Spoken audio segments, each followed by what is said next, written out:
Good afternoon, everyone. Welcome to our pre-match press conference to preview our FA Cup tie with Peterborough. We'll start off with Vinny from Sky. Sean, we'll start with the injury news. Warrior and J93, how are they? What's the latest? Yusuf's going to be out a while, longer than we'd hoped, but it's not going to be days. That one will be weeks. And Amando's got a chance, settled down a bit today, been on the grass, but we'll have to see how that reacts to being in training today. Not training with the team, training with the physios. Just wondered if you're beginning to think you're getting absolutely no luck on the injury front. It's not been ideal. It's lasted longer than we hoped, and then sort of got to that point of looking like everyone was back together, and then we've lost a number again. And today we had 16 training, so we're just going to have to work the best we can with that. What about Dwight? Dwight won't make it this week, so we're waiting on more news on that. It seems to be taking a long time to settle down. Dom's reported an ankle problem today, so we're going to have to deal with that as well. How frustrating is that? I mean, I know obviously there's been a lot of focus on goals or lack of goals, particularly when it comes to Dominic as well, and now he's picked up another injury along with the injuries to Warrior and J93. Yeah, of course, it's not helpful. I think the question mark on goals has been there for some time. I've spoken openly about it. Still challenge ourselves to try and find better ways than we are doing to create more chances. But it isn't helpful when you've got very important players injured a lot of the time, which has been unfortunate this season. Last season somewhat as well, but certainly sort of from pre-season onwards. But we have to keep working with the group as we do diligently to find different ways of operating and create better chances and score more goals. How far away Tim Irabinum and James Garner as well? Jimmy might get a chance to join in with us properly, as in the main group next week. Tim's probably about a week behind that, but there are positive signs from the work they've done with not just the physio group, but the sports science group. So got to sort of blend that into training. Obviously, there's still going to be a bit of that needed, as in football training, not just with the sports science team. What about the potential to add to the squad? Jaden Philogene is a name that's been mentioned. Has there been an approach to Aston Villa? As you know, I don't speak about other people's players. There's a number of players that we've spoken about as a group.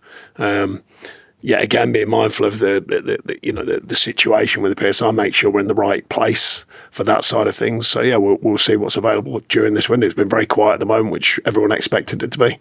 How are you, Sean, as well? Because obviously information has come out that the owners are looking at the situation.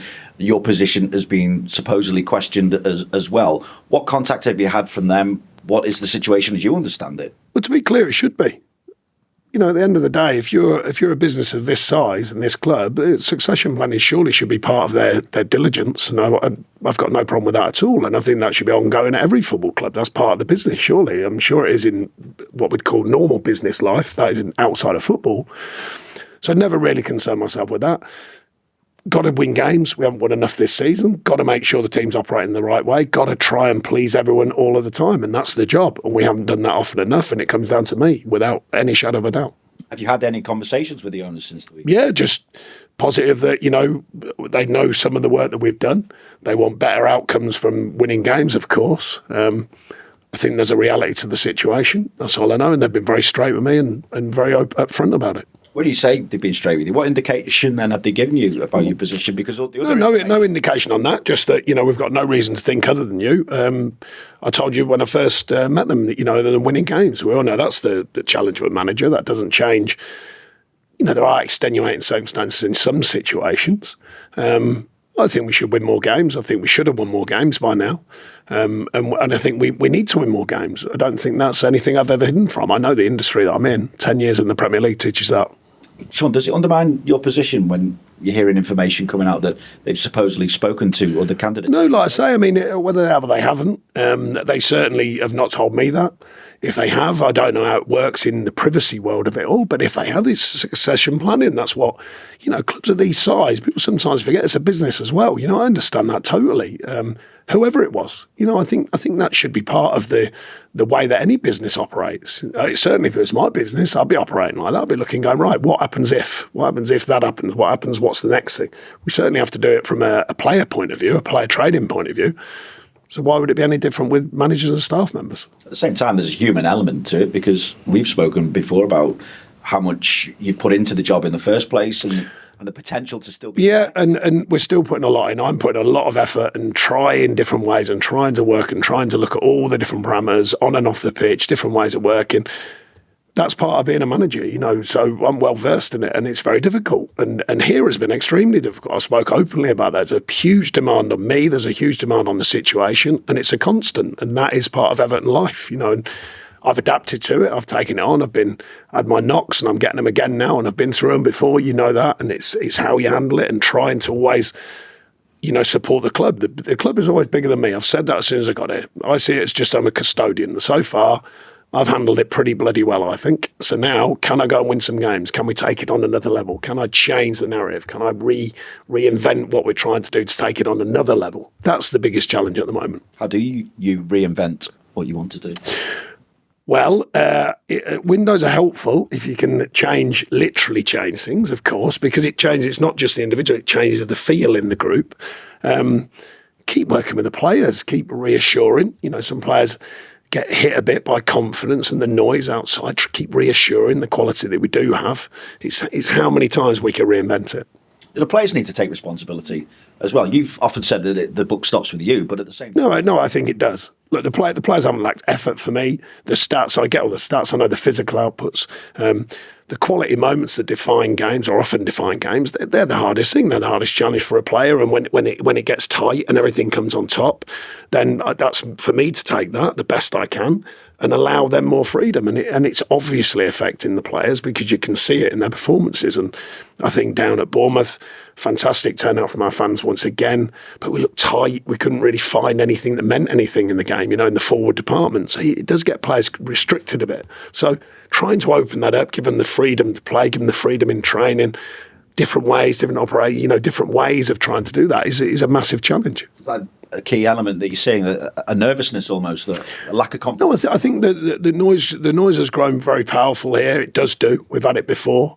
We've had to push that away and move forward again. And the obvious last one was Chelsea game after that, when it was really powerful and we managed to change things around and re-affect ourselves as a group and move forward again. So, we keep working with the group. We keep reassuring, not just as people, but as players, and showing, the good side of what they can do, the good side of what we can do, working on the training pitch. And the diligence is there for everything. It's the performance, and that's the hardest thing. Once that whistle blows, when they're out there, that's when you're hoping all the work and all the stuff that you put into them comes out. So what is the FA Cup in the season? Is it a welcome break from the Premier League? It's just another game that's very important, and it grows with importance. That if you're not winning here, every game becomes massive. So it's just another really, really big game.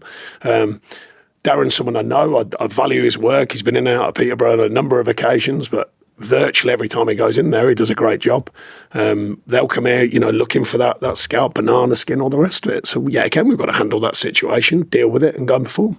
Clearly, you want the opportunity to stay here as long as possible. Absolutely. I've worn this badge with as much pride as I can. I continue to do so. Thanks, Sean. Thanks, Vinny. We'll go to Julia.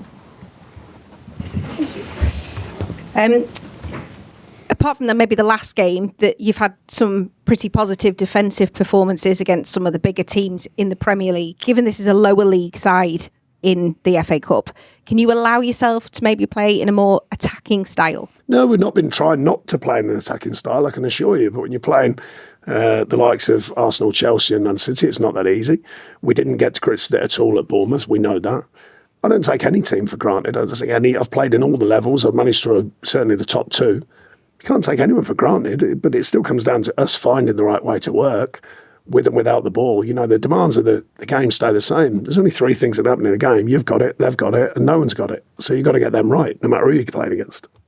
I spoke to you last week about the goals, and that's been an issue. I'm not sure if you watched TV last night, but there was analysis looking across the Premier League at goal scoring since open play goals since the start of last season, and Everton were considerably trailing in that by more than 20 goals. Who takes the accountability for that? And I again, take accountability for everything. And again, then I ask you, how can that be fixed, that situation? Well, like I said, you're working with players, they're human beings. How can we keep in different ways of remodelling? Now you get to the final third, find the right pass, find the final moment, practice, consistent practice, consistent backing of the players. These are the things that they've been a trend here for a long time. That certainly for 4 or 5, certainly 4 seasons, where that open play stat has been low. It's not like we don't get the stats, by the way. I don't really need to watch TV to get them. We have a department here. Just more the debate last night. Yeah, of course, yeah. No, someone sent me actually. I thought Carr was very fair. He said we were like a team of the 90s, and he played in that era. And I think everyone from that era knows that was probably, arguably, the best era in the current Premier League because of the dynamic, the force in the play to score goals, but also the resistance, not playing 300 passes at the back, playing 300 passes that if you could. Certainly the teams that them guys played in. So, but the fact is that we know the stats and facts. We know they need correcting. And it's a strange sort of situation. You don't think I sit there going, no, everything's all right. It's very rare I've done that here, trust me. So it's a constant work in progress. We know the stats, we know the facts. We endlessly look at the players we've got, how we can use them in different roles, which we've got to do again, of course, because it's still not working.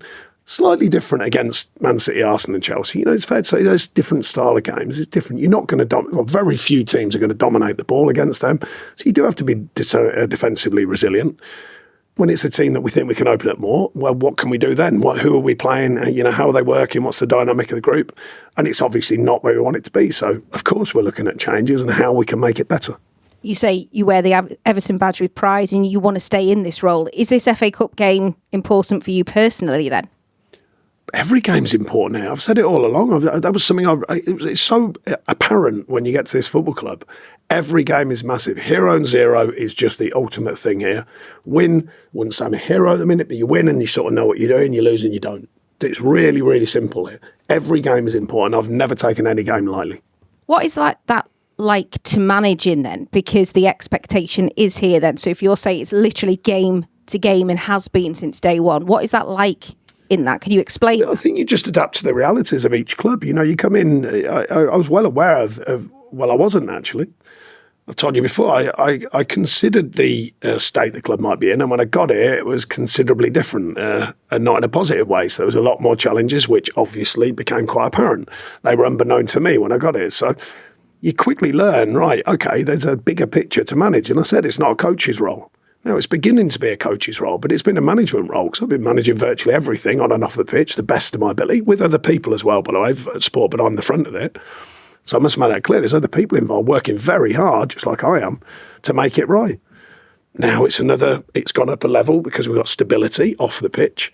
Can we move it on again on the pitch and not with massive resources? With the group we've got, if we can work in the market, I'm sure we will. These owners will, if we can, and try and move it forward again. So the challenge just keeps moving forwards. But I've never lost sight of the week to week. I've never lost sight of winning games, even though I've been managing all sorts of other stuff.